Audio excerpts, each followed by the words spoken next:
Bom, a questão então que faltou responder no vídeo anterior é o seguinte: o que está acontecendo aqui? Por que as minhas frequências elas vão aumentando? Você vê que eu vou indo de 0 a π, a frequência de oscilação aumenta.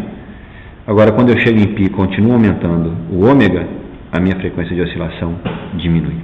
O que é esse fenômeno aqui? Por que isso ocorre com variáveis discretas? Então, para responder isso aqui, vamos considerar dois sinais, duas exponenciais complexas discretas diferentes.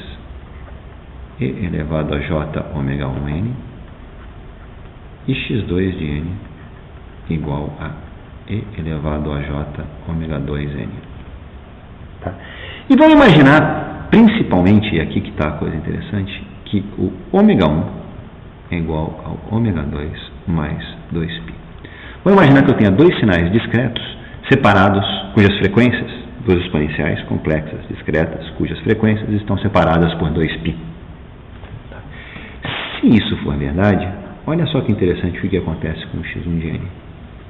Ele se torna, então, e elevado a j ômega 2 mais 2π vezes n. Perfeito? A exponencial da soma é o produto das exponenciais. 2πn vezes e elevado a j ômega 2n. E esse primeiro termo aqui, sabemos muito bem, espero, que isso aqui é igual a 1. E, portanto, isso aqui dá e elevado a j ômega 2n igual a x2, desculpa, x2 de n. A conclusão importante aqui é a seguinte: isso aqui implica que x1 de n e x2 de n são indistinguíveis.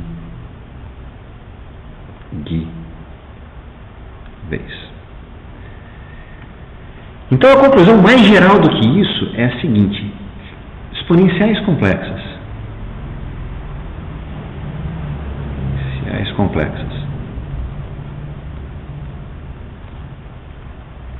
discretas, com frequências angulares, né? Ômega, separadas de 2π, são indistinguíveis.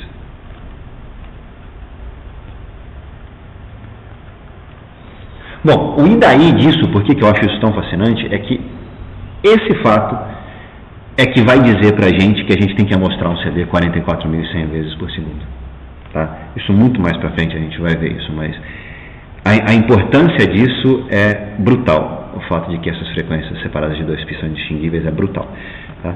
Então, uma outra importância que isso aqui tem é o seguinte: vamos imaginar aqui que eu tenho o eixo ômega de frequências aqui. Eu considero todas as frequências possíveis para uma exponencial discreta, uma exponencial complexa discreta.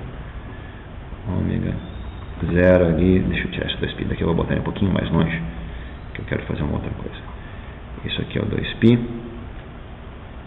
isso aqui é o π,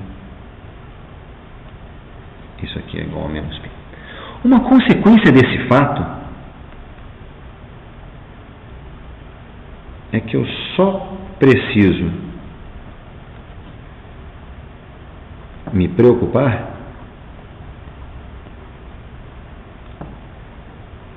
com valores de ômega entre 0 e 2π,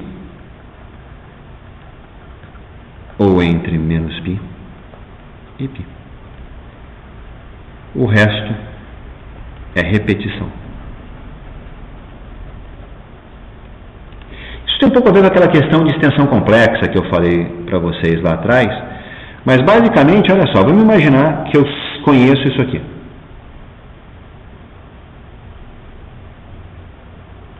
Isso aqui eu sei muito bem o comportamento de e elevado a j ômega n nesse intervalo aqui. E vamos dizer que eu queira saber Quanto vale, como é que é o comportamento de E elevado a J ômega N nesse intervalo aqui? Bom, como é que eu determino? Eu simplesmente pego esse cara, desloco ele de 2π para cá, caio aqui, desloco 2π e eu caio dentro do intervalo ali, onde eu conheço o comportamento. Tá? Ou de forma equivalente, vamos dizer que eu conhecesse só entre -π e π. Como é que eu determino nos outros? Bom, eu vou deslocando o cara de 2π até ele cair dentro desse intervalo de -π a π. E uma hora ele cai. E aí, com isso, eu determino o sinal de interesse. Ok? Então, o importantíssimo aqui é exponenciais complexas com frequências separadas de 2π são indistinguíveis. Agora, existe uma outra característica importante de exponenciais discretas complexas, que é o seguinte: exponenciais discretas complexas não precisam ser periódicas.